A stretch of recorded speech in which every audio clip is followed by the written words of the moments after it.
Hey, I'm great. I'm joining you all from California.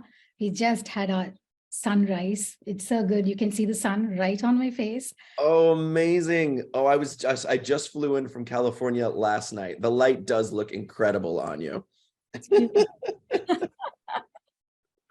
And Meg, are you hosting this with her? Are you chairing I'm only this? moderating her session, so I get to kind of Yes. sit back and enjoy your fabulous Oh main no, stage this is anchoring. great. I didn't know you were moderating her session. So Meg Alexander, power force at Power to Fly. One of the hosts, does so many things, taught me how to do this. So I'm always grateful to Meg. So thank you. I will pass it over to the both of you. Have a great chat. Thank you, Hunter. Thank you. All right, so Madhu, I was incredibly excited to get to interview you today. Just to give people a little bit of a background on you, you are a self-leadership coach, community builder, and the founder of Sukham Bhava, a personal and professional development company. And one of the things that I really resonated with me is that your personal mission to empower women, specifically BIPOC, immigrant, and marginalized communities. I think that the way you're doing this with AI is just bonkers. I cannot wait to dive in here. But I just want to give people kind of that quick background of you. Now, Madhu also recently conducted a ChatGPT masterclass to educate members of her community to enable them to stay relevant for the future of work. So I'm really excited to kind of dig in here and get started. So let's talk, give everybody kind of a quick basis to jump off from. When we're talking about ChatGPT, what broadly are we talking about? Yeah.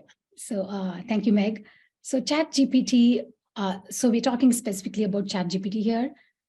It's so useful and it's an AI. We all know that.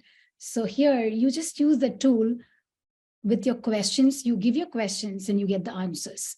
And we call it prompting, right? So we have a new field emerging. It's called prompt engineering. So you just open AI, and then when you log in with your email, Gmail or any email, you get a prompt. So you get to prompt, you can ask any question. So there are certain keywords that you use here and just put it in there, and then you get the answers, right? So you can ask ChatGPT to write. It's a text generation tool, right? So you ask it to write a content. You can, so honestly speaking, I asked ChatGPT to write my bio. Yeah, all the things that you read, the bio comes from my ChatGPT. And then I asked ChatGPT to write my about. And then I can ask ChatGPT to write a professional summary. I can just ask ChatGPT to do anything. But the most important part is to know what to do with it, right? So first of all, we need to have that willingness, that openness. I'm also a coach. So I would say, it's your growth mindset. It's your beginner's mindset, right? Your readiness and your eagerness to learn this tool and understand that it's an ally, because there's lots of fear as well, right? So people are like, am I going to lose my job? Is this going to take me over? So there's a name to this fear. We call it the FOBO, F-O-B-O, fear of becoming obsolete, right? I understand, I'm a coach, so I'm going to tell you, your fear is valid, your emotions, all valid, but you don't need to be afraid, because you are not going to be replaced. This tool is not here to replace you, not at all, right? This is not here to replace you. It's just going to help you. It's going to be your virtual assistant. And if you're afraid, then you cannot learn it better. It's the same for everything. If you're afraid of horse riding, no, you cannot, right? It'll take time for you to get there. So I would say that you want to think of this as your friend. It's an ally. It's your friend. So the first thing I would say is just be open. Have that open mindset, that beginner's mindset. Just be open and eager to learn, and drop that misconceptions and preconceptions about this tool, right? When you do that, only then you'll be able to adapt yourself to new tools. Yeah, I would say that about ChatGPT. The first thing I think is we have to address the fear, because people are afraid and people say so many things about it. So the first thing is to understand that, it's going to be mutually benefiting. I think that's a really good thing to highlight. And you're right. I mean, I feel like people have this fear around it. And to me, obviously with, 20 2020 perspective behind us, like I kind of looked at it the same way I think a lot of people looked at like electricity going into your homes or going into your going into your places of business. It was probably really easy to be like, oh gosh, what do we do now? Like, this is new, this is changed, this is unfamiliar, it's high tech, for back in the day. And so I think it really does, it kind of helps me clarify and like contextualize this a little bit. Do you think that a lot of the reason people have that fear is because of like media portrayal, things like the rise of the machines, that kind of thing? Or do you think that it really stems more from that kind of boots on the ground, like I'm going to be replaced, not like the end of society necessarily? Yeah, I think people are afraid because they think that my job is going to be replaced. I will not get a job. But what's going to happen is it's going to make your job easy. So it's that misunderstanding, that fear. And there's also other theories, conspiracy theories going on about transhumans and those things that also scares people, because there's also ethical implications about having ChatGPT or any other AI tool. So that fear actually will definitely stop. One thing that I would like to tell you is wherever there's light, there's also dark, right? You cannot say that you just want this, there's day, there's night. So somebody was asking me yesterday, what do you think about this? I think this is just going to replace all of us. I'm like, you cannot exit the matrix if you're not in the matrix, right? You cannot. You will have to play with it. And the most important part, the word, I'm going to emphasize on that word, discernment. You want to know how to use it.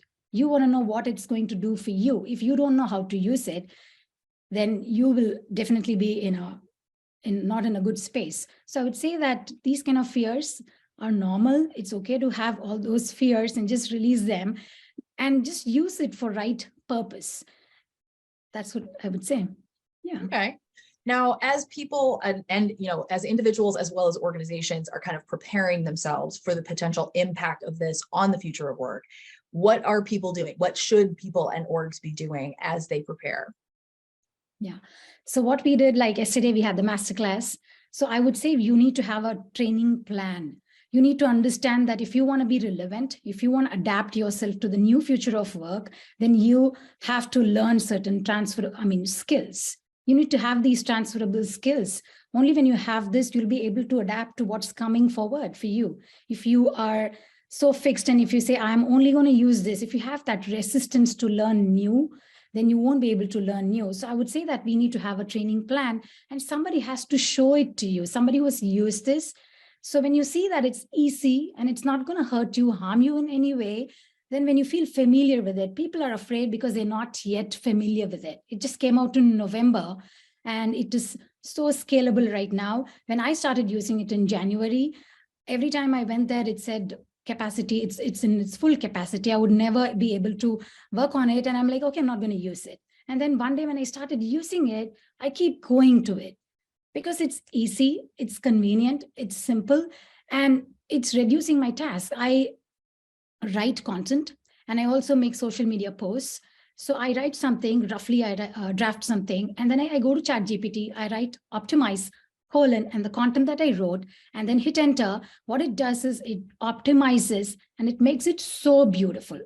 If you go to our page, Mom Relaunch page, you'll see that all the posts that I've written, honestly, everything I optimize using ChatGPT.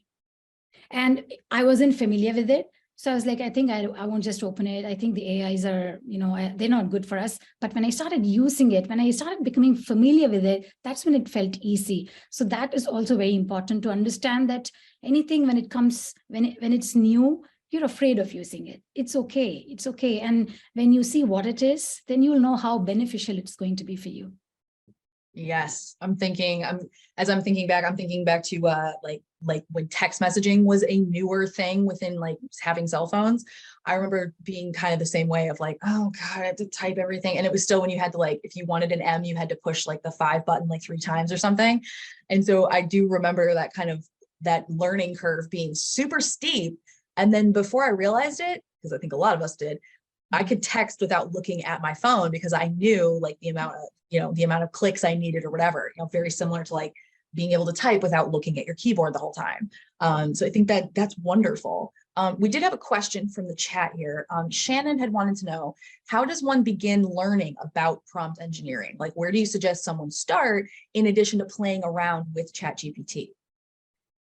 So I would first say that you should start using ChatGPT, understand what it is. If you already know how it works and you know how to do it, there are several courses online available right now, like Udemy, Coursera, they're all making it available. So I think you can go ahead and start learning courses from there, because there's new job openings coming up for prompt engineers. So I would say you should start from there. And if you want to start from there, I think you should start using ChatGPT and other maybe AI tools, so you know how it works, and then you can go ahead and start prompt engineering. Yeah, I would say somewhere online. I think Coursera or Udemy, they have it. Excellent. And I love the advice of, kind of echoes what we tell people if you're trying to pick up a new skill, or, if you want to learn coding, if you want to learn basic, if you want to learn whatever the new languages are, we constantly tell people, see what your free options are first. Get your feet wet in something that's free, because that way you might be out a little bit of time, but you're not out money. And it's going to kind of help you to understand, like, oh yeah, I'm interested in AI, but maybe I want to explore the art end of it as opposed to the chat possibilities. So I think that's thank you. That's really good advice there. All right, as we're looking down the road and we're trying to kind of picture how this is going to look once organizations start integrating this, what are some of the potential challenges that orgs should be thinking about that they might face while trying to get this into their existing workflow, their existing system? What are some of the things to kind of sort of troubleshoot from the jump? All right, this is a great question. So I would say that first of all, the organization, it also depends on the size of the organization. Are you a nonprofit? What's your budget, right? Because now we're speaking about integrating Chat GPT or any other AI tool into the existing workflows. So what happens here is you first need to have a plan, right? What are we integrating? And like, for example, Telegram has it, WhatsApp has integrated it, everything. If you need to know what you exactly want. So there's a planning that's required. And the second thing is budget, because you have ChatGPT personalized to your workplace, there's a budget involved there. So which is why I said, if you're a small business or if you're a small organization, is it possible for you to cover the costs? And then you need a specific person who's going to do that for you, right? And then you're going to maintain a server for yourself, your organization. So there's hardware involved there. So you have to invest money there, right? So, and then you need this, there'll be a new job opening, and this person would just be doing the integration work, right? Taking care of all the integration, troubleshooting, and monitoring the performance and how it's working and if it's efficiently working. This is a challenge because now you don't have people who have been doing it, because all this is new. You need to have this plan, the budget, depending on your organization. There are already some organizations which have done this integration. So if you are going to begin doing this, you need a plan and you need to know the challenges like the budget, the cost, and a new job opening about the ChatGPT integrator. And I also think we need to monitor the performance, and there is a possibility of data breach. All right. So now ChatGPT is integrated with your organization. It's going to work together and it's integrated. But the data that ChatGPT accesses inside your organization, ChatGPT has to know it's going to access everything that you have, right? So there is a possibility of the privacy. So you have to be very careful about the data breach. So I think that's a huge challenge, and that needs to be addressed. So we need more regulations, AI regulations. I think that will fix it. I like this idea of kind of, the regulation, and I love your advice to dedicate like the planning and the long-term like kind of integration here. I love the idea of like having a dedicated person of like, this is the person that's responsible, because otherwise I feel like this AI and this integration could touch so many parts of your business that it would be, especially for larger orgs or even for smaller ones, very easy to get a lot of people kind of mired down in the process, but also not solely responsible for it. So, having that group project, but no actual due date for when this stuff needs to be accomplished does sound like kind of a recipe for trying something and maybe not trying it in the best way, which could give you the false impression that like, this isn't going to work.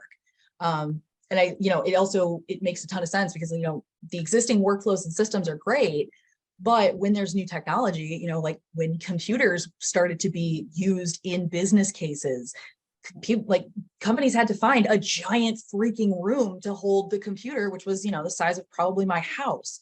So, I think that that is a really good point, that you can't keep going at this and thinking of it as like dragging your feet. Okay, I guess we have to have a social media profile. I guess we have to do this. And instead treating it as something that, could really benefit you if you put the proper work and, like you said, budget, time commitment, personnel, like all that kind of stuff. Yeah. Just So for personal use, then it's easy. But if when you integrate it with workplace, everybody has to come together. The team has to come together. And let's say that you have somebody in the team who's not open for it, then it's going to be a little difficult. Yeah. makes sense. All right. So in what way could businesses and orgs really leverage ChatGPT to enhance that productivity and that efficiency within the workplace? Yeah, like I said, I've been using ChatGPT, and what it's doing is when I write my content, it's taking me like an hour to write everything, put the hashtags, leave the links, and tag everybody and do everything. So after I started using ChatGPT, I was also reluctant to use it. I was like, I don't want to use it. I felt like it's not my original writing. I felt like this is not me who's writing, somebody else is doing it for me. And then when I used it, I realized how beautifully it's reducing the time that I take to write that content. So I would say that it's reducing my work time so I can focus on something else, right? So I write something, like I just feed it something, whatever I want to post, and then it expands. So if I ask it to expand, it's expanding. If I say write in 100 words, it's writing. But the same work, if I do it, it's taking more time. So I would say that it's time consuming when we do it. And when ChatGPT does it does it like this. So I would say, if you use ChatGPT or any other AI tool, I would say that it's reducing the redundancy. You don't have to redundantly keep doing certain things. So what I do is sometimes I optimize one time, I again add something, edit it, because you cannot just leave it to ChatGPT to do everything. It's not a human, right? It's just an AI tool. So it's just helping you. It's your assistant. It can never replace you. So I want that human touch when I post, right? So we invite moms to join us, and then we nurture them and we help them get placed. So what happens here is I need to have that human touch. I know it because I also came back from a career break. So I want that human touch to go there, and ChatGPT cannot bring that. So what I do is I again put it and I ask it to humanize, and then it adds value. It adds what I want it to add, and it's reducing my time. The time that I take to, keep editing and proofreading and doing all those things, it does the grammar work, it does everything. So what happens is I don't need to do much. I just need to feed something. And then, so I would say you can stop doing the same work again and again. Any repetitive task can be reduced, no redundancy, and the time is, you save a lot of time. So I would say that this is all from my experience. So it has helped me a lot, and I don't need to keep, writing content, edit it. I just write, copy, and paste. And I even create markdown tables, tabular columns. So if I go ahead and do it on Word or spreadsheet, wherever I'm doing it, it's taking me time, but this is able to just like that generate in like 2 minutes. So I would say that if you use this, you're able to list, you can even research, and it's not the same, the time that ChatGPT takes and the time you take. So I would say that you can save a lot of time. It's going to help you with your productivity. So I would say that time is, for me, that's most valuable when I can save my time. Okay. We got a question from the audience I think is really interesting as well. This person wanted to know, could you give some examples of industries or professions that are particularly vulnerable to automation or disruption? And how can ChatGPT help individuals in these fields prepare for the future? I really like this. What came to my mind, I have a friend who is a content creator, right? She's a writer, she does articles and stuff, and that's the entirety of her job. And so she also has talked to me vaguely about like, oh yeah, this is going to replace us. It's going to steal my job. It's going to be something that, I've got to have to change a whole bunch of stuff. So let's talk about that. Realistically, what industries might be particularly vulnerable here, and what should those people do? Yeah, I think mostly the content writing and the marketing, they are the ones who will be really affected, because, and also if let's say that you are living on royalty checks, you're not going to get that, because, it's not your content. You are generating and just feeding it in your website or your blog, wherever. So people who are into writing, marketing business, I think there will be a direct hit. But I still am doing marketing, and I write my content. I write my course for my coaching business. So what happens is I use it and I still stay relevant because I can still up level and upskill myself, because I cannot just stick to one thing. I would say that, you have your critical thinking, your logical skills, your emotional intelligence that can never be replaced. So I would say, if you are emotionally intelligent and if you know that you can still make it, then I don't think, I know it is hurting to see that this is going to do everything, take over. But even ChatGPT needs a human to work on it, right? So I would say that you don't need to be so afraid of it. However, yes, definitely content writers and those who are using, especially the marketers, they would be a little affected. However, if you, this is what I said in the yesterday's class, that AI is not going to replace you, but a human who has learned this AI is going to replace you. Yeah. So if you're afraid that this is going to replace you, I would say that it's not the AI which is replacing you. It is another human who knows this, who's going to replace you. Right. So I would want you to learn. If you learn, I think if you learn and keep up leveling and upskilling, you wouldn't be replaced. I like that. Now let's talk a little bit about some of the, I don't want to say drawbacks, but kind of. Oh no, before we do that, let's talk about some of the most promising use cases. So if we are talking about, the context of remote work and collaboration, what are some of the more promising use cases? So, hopefully we can kind of feel a little less like the impending doom, I suppose, for ChatGPT. So our team is geographically dispersed. We're everywhere. So we have some people sitting in India, and I am here in the US, and we have some in the Midwest. We have people everywhere. Okay, so it's all remote.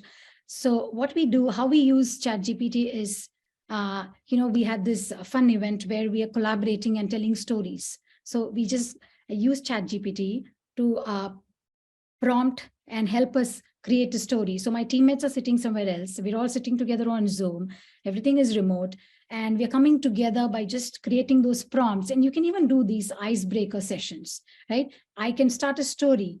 ChatGPT can help you with a few sentences, start a story. And then who's sitting here in Silicon Valley, I can go ahead and continue. And then somebody else who's sitting somewhere else can do that. So team building happens just virtually, because this is helping you understand your teammates by just prompting, by asking questions. So this is how I've been using it with my teammates who are geographically dispersed. Yeah, storytelling and games and all online virtual games with my teammates. Love it. Okay. All right. So one of the things that you've hit on a couple times here is this idea that, ChatGPT is not replacing humans. It needs a person to kind of keep, for lack of a better term, injecting life into it. What are some of the potential drawbacks or limitations of relying too heavily on ChatGPT for something like career advice or guidance in a specific area? Let me also read the question one time. It was a really good question. So thank you for whoever sent that in. Good question. Yeah. So let's say that you prompted a ChatGPT and the ChatGPT gave you the tools that you need. I was creating a job description and ChatGPT gave me certain tools and I read it, but I didn't clearly study what it wrote. And I just pasted it in my resume. Let's say that I made a bio of it and then I just posted it. I didn't even read it. And then I don't even know that tool, but ChatGPT said it. I relied on it. I didn't even know that I have to double check it. And then I just pasted it and I don't even know it, right? If such situations happen where you don't even know what it wrote and you just copy pasted it, then you're in trouble. So because you don't even know it. So I would say whatever ChatGPT, you cannot fully rely on it, right? So sometimes I do miss using ChatGPT when it's not working, right? But I would say you cannot fully rely on it. It will give you wrong answers too, because it's just a tool. It's just an AI. It can give you wrong answers. And, I think kids are even playing with ChatGPT and it says 1 + 1 is 3. So I would say, please do not completely believe in ChatGPT. It can give you wrong answers. I don't know if you all know that. Google's Bard, it's like ChatGPT. They were demonstrating it and they asked a question about Webb telescope. It gave a wrong answer. And the next day, the scientific community came back and said it was a wrong answer. And Google lost 100 billion. So you cannot rely on ChatGPT fully, or any AI tool for that matter. You have to use your humanness, your human intelligence. It's artificial intelligence versus human. So I would say you should use your human intelligence and not completely rely on ChatGPT. It can be used, yes, it's really good, but it can give you great career advice, ask you to learn what you need to learn. Like if I go and ask ChatGPT, what should I learn for my next job at this place, I can even feed that. I feed that job and I say what questions, it'll ask me questions, and I can ask ChatGPT to act. I can give it a role, act as a job interviewer, and it can ask me questions. Sometimes the questions may be wrong. So you need to know what's relevant for you. So that human intelligence can never be replaced. So I would say that, let it be there, but you use your intelligence.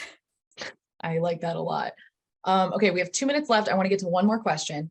And we sort of touched on this earlier, but let's talk about some of the potential ethical and legal issues that could spring from this. When I read this question, the thing that first popped into my mind was the rash of like AI profile pictures that swept particularly like Instagram and Facebook about 2 months ago, 3 months ago.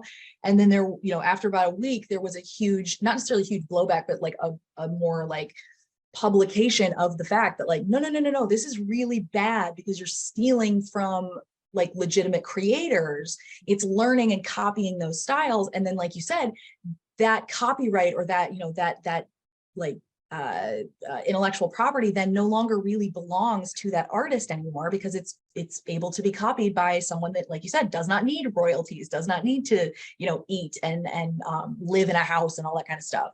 So when we're talking about the ethical and legal issues, are there anything bigger there that we should be considering? Definitely, yes. I would say plagiarism. Children going in high schools and even middle schools, anybody above 13, they're using it and they're not doing their homework because ChatGPT is doing it for them. Right? This is huge. And even though there are acts, I think it's called COPP Act. So children under 13 cannot use it, but above 13, they're using it and you cannot stop them. It's really difficult. The tech is out. It's really difficult to use. What I would say is, if you have a child, I have 2 Gen Z at home. So I would like to sit next to them when they're using it, just to know what they're doing. And it also depends on my parenting. You can always not depend on the external to regulate you. I would say, I'm a coach, I would definitely say that the power is within you. You have the power to discern and to understand what you need to do. So I would say that it also depends on, like with children, I would say it's your parenting. Even if they have accessed something wrong, just be nice with them and tell them the implications that it's not good, right? So plagiarism is one thing, and you feel like you're cheating. You're not writing it yourself, somebody else wrote it and you're just copying it. Does it really make you feel good? So it depends also on the individual, and it's unstoppable because the AI is out. That is the nature of the AI. We cannot do much about it. What I would say is when the regulations get stronger and stronger, the AI regulations, and when that gets stronger, I would say that it would be great. And another thing that I would like to say is, this is also April, Earth Month. This is a definite great ethical implication. So the more users, the more people use ChatGPT, the sun is really shining bright on me. Do you see that?